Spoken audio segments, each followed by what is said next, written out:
मैं रोहतास सिंह, प्रधान हरियाणा कुश्ती संघ। आज कुछ खिलाड़ी जंतर मंतर पे अपना प्रोटेस्ट दिखा रहे थे। इसमें कोई शक नहीं कि वो देश की शान है और अपनी मेहनत से उन्होंने अपनी पहचान बनाई है। मगर उस पहचान को सही दिशा में यूज किया जाए तो मैं समझता हूँ ये सबसे अच्छा होगा हमारे आने वाले नए खिलाड़ियों के लिए भी और इवन भारत के दूसरे गेमों के लिए भी। ये पूरे हिंदुस्तान के खिलाड़ियों को पता है, खास करके कुश्ती के। अब एक दशक से जिस मुकाम पे कुश्ती को पहुंचाया है माननीय सांसद ब्रजभूषण जी ने, कि हिंदुस्तान की टीम कोई भी इंटरनेशनल इवेंट ऐसी नहीं रही है जहां इंडियन टीम ने पार्टिसिपेट नहीं किया है। ये सिर्फ और सिर्फ उनका एक जुनून था कुश्ती के लिए, और कुश्ती को आज इंटरनेशनल में हिंदुस्तान के खिलाड़ियों का जितना मान सम्मान और जितना भय दूसरे खिलाड़ियों को है इनकी परफॉर्मेंस का, वो सिर्फ माननीय सांसद जी की जो कुश्ती संघ के अध्यक्ष हैं, उन्होंने हर नेशनल में वहाँ जा जाकर सब खिलाड़ियों की परफॉर्मेंस को देख के और उनको एक अनुशासन और उस एक पारदर्शिता और फेयरनेस का और जो प्रिंसिपल बनाए हैं, रूल रेगुलेशन बनाए हैं, उसी की वजह है कि अब आज भारत की कुश्ती कहाँ से कहाँ आ गई है। जितने कंपटीशन जो पहले एक महीने में एक कंपटीशन भी नहीं मिलता था, आज में एक महीने में दो तीन कंपटीशन मिलते हैं रेसलरों को, और साल में 30-40 बार हिंदुस्तान की टीम बाहर खेलने जाती है, सिर्फ और सिर्फ उनके प्रयास से। और मिनिस्ट्री भारत सरकार का भी ये सहयोग रहा है। अगर रेसलिंग की टीम के लिए कभी भी कोई, चाहे वो किसी भी लेवल पे टूर्नामेंट हो, उस लेवल पे ही इंडिया की टीम ने पार्टिसिपेट किया है और हमारे प्लेयरों ने अच्छी परफॉर्मेंस दिखाई है, इसमें कोई शक नहीं है। मगर जो हमारे प्लेयर आज बता रहे हैं, ये बहुत छोटी पॉलिटिक्स में कहूँगा इसको।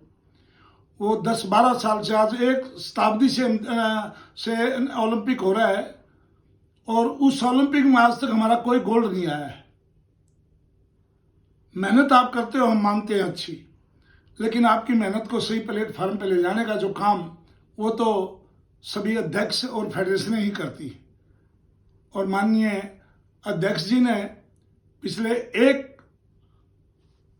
डिकेड से हिंदुस्तान की कुश्ती को जिस मुकाम पे पहुंचाया है, हर प्लेयर को पता है, और खास करके हरियाणा के प्लेयरों को।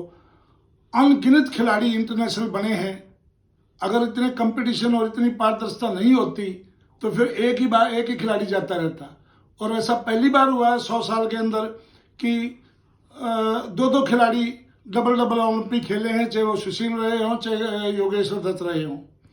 वो भी देन भारतीय कुश्ती संघ के अध्यक्ष की है, जिन्होंने अच्छे से अच्छे कंपटीशन नेशनल लेवल पे और इंटरनेशनल पे दिए। आज खिलाड़ी जो बातें कह रहे हैं, मैं इससे बिल्कुल भी इत्तेफाक नहीं रखता।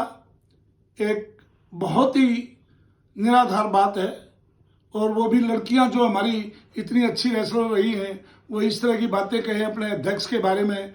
वो तो अगर उनकी पर्सनल बातें पूछते हुए तो माँ बाप की तरह पूछते हैं।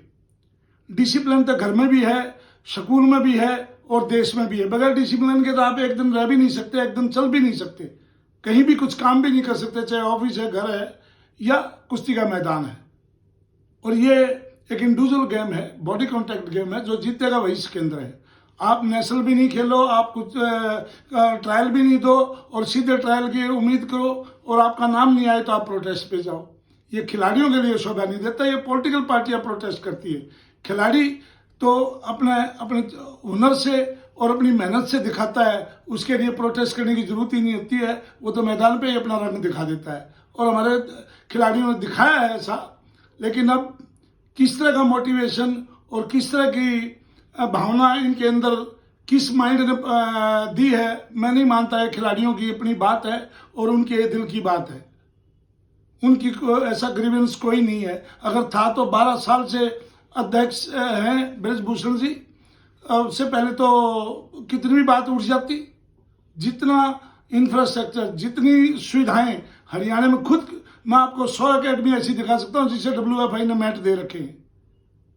तो फिर सारे मैट और सारे खिलाड़ी यूपी के ही जाते हैं, हरियाणा के क्यों जा रहे हैं? वहाँ कोई पक्षपात नहीं, कोई भाई भतीजावाद नहीं है। और जितना अच्छा कुश्ती के लिए उन्होंने किया है, मैं नहीं सोचता कोई और अध्यक्ष उनसे अच्छा कर पाता।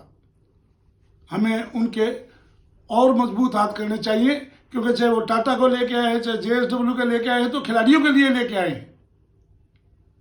और जितना अच्छा खाना देते हैं, हमने जाके देखा है गोंडा में। ये बात ऐसे कहना कि भाई हमें खिलाड़ी खाना नहीं मिलता, ये नहीं मिलता, ये सब चीज़ें कहने के लिए आप भगवान को भी नकार सकते हो। ये हमारी प्रवृत्ति ऐसी है। नहीं तो आप खिलाड़ी हो, आपने अपनी पहचान बनाई है, और अपने आने वाले नए खिलाड़ियों के लिए एक मिसाल बनो, उनके लिए एक उदाहरण के रूप में उनको अच्छी शिक्षा और अच्छी दिशा दिखाओ, न कि आप नेगेटिव फीलिंग और नेगेटिव सोच के साथ अपने बच्चों में इस तरह का, हम आने वाले बच्चों के अंदर इस तरह की भावना पैदा करें। तो मेरा ये मानना है कि जितने भी हमारे खिलाड़ी हैं, लगभग इसमें हरियाणा के ही हैं, जबकि खिलाड़ी तो पूरे देश में हैं।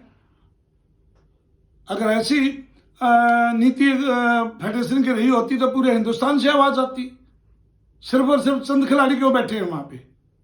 तो ये व्यक्तिगत मामले हो सकते हैं, ये व्यक्तिगत आपकी फीलिंग हो सकती है, लेकिन देश की कुश्ती के लिए इससे अच्छे सुरक्षित हाथ ये तो स्वयं प्रधानमंत्री ने कहा है और उन्होंने करके दिखाया है। पिछले एक डिकेड से जितना कुश्ती को आगे लेके आए हैं, मेरे ख्याल में ये बात हमने चाहिए तो उनके मतलब जोत जला के उनका सम्मान करना, और हम इस तरह के एलिगेशन, एक निराधार एलिगेशन लगा के हम अपने गेम का भी, अपने देश का भी, अपने समाज का भी और अपने खुद का भी मतलब मान सम्मान घटाते हैं। यही मेरा कहना है।